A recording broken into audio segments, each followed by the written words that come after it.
I mentor quite a bit of people. I enjoy doing that. I see some people in here that I mentor, and one of the topics that's come up in our sessions is, hey, how do I take care of my career and the company's needs at the same time? I created this acronym so you'll remember it, PEAK TLC. So I'm just going to step you through each of them, but we'll start with the P and the E, position elimination. Any role you have today, what you're doing right now, no matter where you are, how do you eliminate that position? And I say that, and people go, whoa, what do you mean eliminate my position? What I mean is, how can you make it more efficient? How can you free up more of your time so that you can solve other opportunities and problems? I don't know a time in my history that I've come to work and there wasn't a problem or an opportunity that needed to be solved. If I spend all my time doing the job that I'm hired to do, then I don't have any opportunity to grow and develop and do the other things, because there's always other things.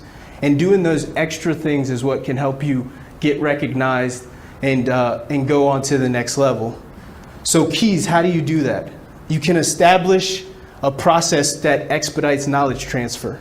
So you might have heard people say, oh yeah, I'd really love to move this person off of this project or out of this role, but I can't afford to do it.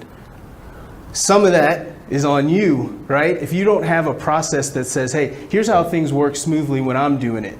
Here's some keys so that someone that's maybe learning can pick it up quicker. Then you can kind of help oversee it and start to work on some of the other stuff with that available time that you've created. Also, one of the things you should try to think about when you're thinking about position elimination, how's my job going to be done in the future? What type of things are they going to do in my role 5 or 10 years from now? And can I incorporate any of those things today so that I can be ahead of the curve? Like I said, it's a process. So if you can develop a process that makes it easier for you to help get someone else up to speed or free up your time so that you can work on another opportunity or problem, you're on the right path. Another thing that I think is key, advocate or agent of change. This is key because we're always, you talk about new initiatives, we're doing new things, we're thinking about how we're going to grow and develop the business. We want to implement new approaches, new procedures. If you're a person who's willing and able to embrace that change early, you can start to be what we call a change agent or an agent of change. What this will allow you to do is what I like to call jump in the learning curve. So if you look at this blue line here, you'll say, okay, assume that's whatever we're doing today, right? You start off when you're learning high, and then you come down that learning curve and you hit steady state at some point. If you're coming down this learning curve, you hit steady state. As you start to hit steady state, you jump to the new opportunity, the new way of doing it ahead of everyone else. You can start to learn and understand the issues early.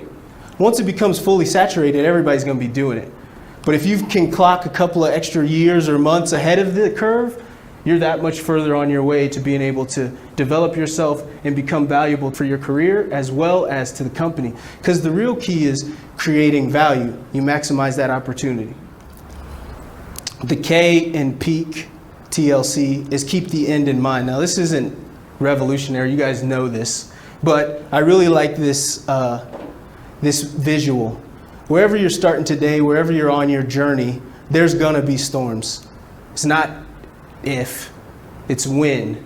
And the question you gotta ask yourself is, when I get to my final destination, what type of person or leader do I wanna be? What type of legacy do I wanna leave? How do I wanna be perceived? You've gotta keep that in your mind early on, because you go through these storms now, you make a mistake here that could tarnish that legacy on your path to your future. So the key is really, like I like to use the analogy, like, hey, if I said, let's meet downtown Wichita, there's a lot of ways to get downtown Wichita from here. You can go the scenic route, you can take the fastest route, you can take the longest route. Neither one of them is right or wrong, as long as you get to the destination. But the key is with you. Where do you want to go and how do you want to get there? So you got to keep the end in mind, because that'll help you weather some of these storms where, you know, you're in the heat of the day to day and You know, your boss is mad at you, your customer's mad at you, you're not getting information from your team, you're frustrated, right? It's easy to say, woe is me, or get upset or snap at somebody, but is that how you want to be remembered and perceived? So the T is truly be transparent and collaborative. It bothers me when people say these are buzzwords. I don't believe they're buzzwords. Because as I look and reflect back on my career, there's really nothing that I could have done without transparency and collaboration with large teams and other people to get opportunities realized and problems solved. So it's key, like, to understand the power of transparency and collaboration. Have you ever, two people or more than two people, it doesn't matter. You come to the table, I have my idea. Here's my idea on how to solve this problem. Roy comes to the table, here's how Roy's gonna solve this problem. We talk. Out of that conversation comes a third idea that's not mine and it's not yours, but through our collaboration, we came up with a third idea that makes sense based on the conversations that we had. That's key, right? That's collaboration. So it's kind of hard to see, but can you see these people on this hill, this mountain?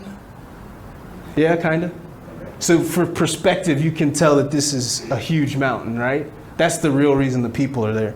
If I told you those people could make it to the top of that mountain in a matter of seconds, what would you say?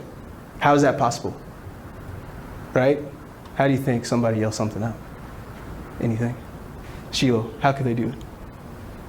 Airlift. Airlift. That's a brilliant guess, right? Brilliant. When you see the whole picture, how much sense does that make? This is literally what we do when we're not collaborative and transparent with each other. I bring you in, or someone brings us in, we're asked to solve a problem. We see half of the picture or a third of the picture or whatever is not the total piece of the picture. And we come up with an idea that makes sense, because airlift made perfect sense. But when you see the rest of this picture, there's a train right here.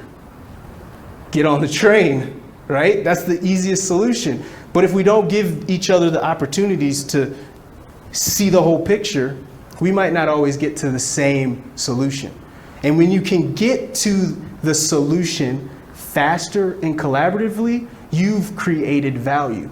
You've created value to the company, and you've created value for yourself. Because now people are going to want you on their team. Like, hey, last time she was on my team, she helped us get to the solution. I want Sheila on my team, or Roy, or whoever, right?